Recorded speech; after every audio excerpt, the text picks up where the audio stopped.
किए आमिष खाइबा बंद करदेलानी तो किए चुट्टी काटिबा छाड़देलानी। श्रावण मास काहींकि एते गुरुत्वपूर्ण कौन रही धार्मिक एवं वैज्ञानिक मान्यता। साग खाइबा को काहींकि मना करा जाए, कौन पाई पिंधंती सबुज रंग। पियाज रसुण आमिष क्षीर दही खाइबा काहींकि मना। मेहंदी लगाइबा द्वारा केउ लाभ होइथाय। नमस्कार दर्शक बंधु, आज वीडियो को स्वागत। श्रावण मास को कहा जाए धर्मर मास। कहा जाए एही मासरे भगवान शिव एवं माता पार्वती पृथ्वी रे बसवास करती। तेणु निज मनस्कामना पूर्ण करबा पई भगवान शिव एवं माता पार्वतींकर कृपा लाभ करबा पई श्रद्धालु भक्त माने विभिन्न उपाय रे पूजा अर्चना करिथांती। तेबे भारतर विभिन्न राज्य रे मान्यता रही अछि श्रावण मासरे सबुज रंग पिंधिबा उचित। एहा पिंधिबा द्वारा शुभ फल मिलिथाय। तेबे एहा पछरे धार्मिक मान्यता कोन? आमे समस्ते जानिछु भगवान शिव होचंती प्रकृति प्रिय।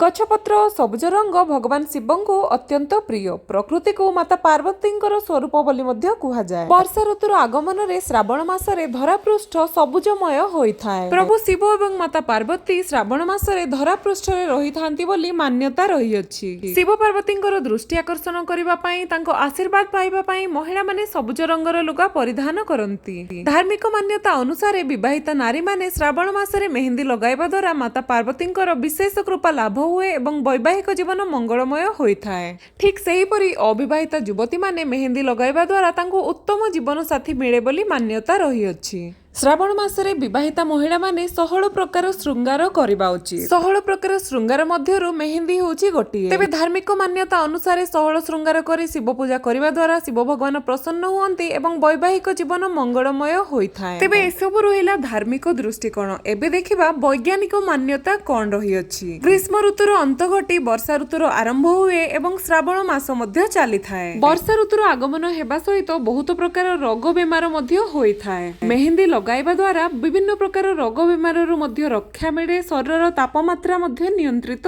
हुए। तेबे आयुर्वेदिक तथ्य अनुसार मेहंदी रे विभिन्न प्रकार औषधीय गुण रही थाए, जहाकु लगाइबा द्वारा ज्वर मुंडबथा आदिरु रक्षा मिलिथाए। मेहंदीर बास्ना रे अवसाद दूर होइथाए। तेबे मार्केट रे मिलुथिबा केमिकल युक्त मेहंदी लगाइबा अपेक्षा गछर पत्ररु मेहंदी प्रस्तुत करी ताकु लगाइबा स्वास्थ्य पक्षे अधिक हितकारी। श्रावण मासरे दोली रे झुलिबार प्रथा मध्य रही अछि। धार्मिक मान्यता अनुसार भगवान शिव माता पार्वती श्रावण मासरे दोली प्रस्तुत करिथांती एवं माता पार्वती को दोली रे बसाई झुलाई थांती। तेबे स्वामी स्त्री दोली झुलिबा द्वारा भगवान शिव पार्वती कृपा मिलिथाए एवं भल पाइबा वृद्धि होइथाए। तेबे वैज्ञानिक मान्यता अनुसार वर्षा ऋतुर आगमन रे धरापृष्ठ सबुज सुंदर होइथाए। खूब सुंदर पवन मध्य चालू थाए। एपरी परिस्थिति रे दोली झुलिबा द्वारा मन को खुशी एवं शांति मिलिथाए। दुख अवसाद चिंता दूर होई मन रे प्रसन्नता आसीथाए, जहा देह एवं मन पाई बहुत भल।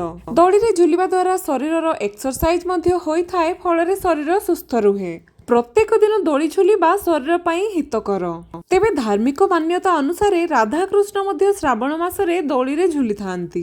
तेबे श्रावण मासरे मद मांस पियाज रसुण आदि न खाइबा पछरे कोन कारण रही अछि? शिव पुराण अनुसार भगवान शिव निजे माता पार्वती को कहिसंती, भगवान निज भक्त माननको बहुत भल पांती, किंतु जेउ भक्त माने मद मांसर सेवन करिथांती तांको ठारू भगवान दूर रे रहिबाको पसंद करंती। तेणु शिव भक्त माने श्रावण मासरे आमिष एवं मद ठारू दूरे रुहंती।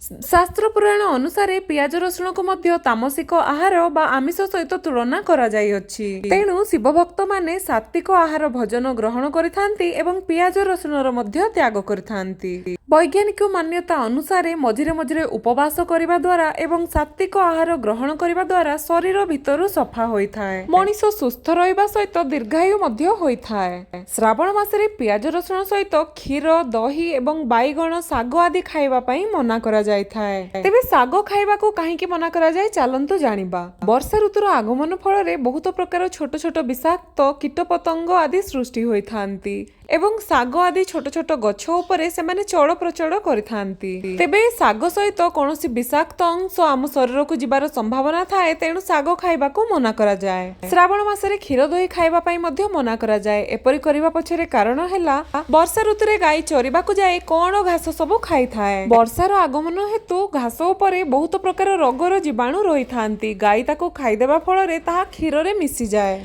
କ୍ଷୀରରେ ମିଶି ସେଇ ଜୀବାଣୁ ସବୁ ଆମ ଶରୀରକୁ ନ ଆସନ୍ତୁ ସେଥିପାଇଁ ଦୁଧ ଏବଂ ଦହି ଖାଇବାକୁ ମନା କରାଯାଏ। ତେବେ ଏହି ସବୁ ତଥ୍ୟ ବିଭିନ୍ନ ଅନଲାଇନ ଅଫଲାଇନ ସୋର୍ସ ଏବଂ ବିଭିନ୍ନ ଶାସ୍ତ୍ର ପୁରାଣରୁ ନିଆଯାଇଅଛି। ଭିଡିଓଟି ଭଲ ଲାଗିଥିଲେ ଲାଇକ୍ ସେୟାର ସବସ୍କ୍ରାଇବ କରିଦେବେ। Thank you for watching.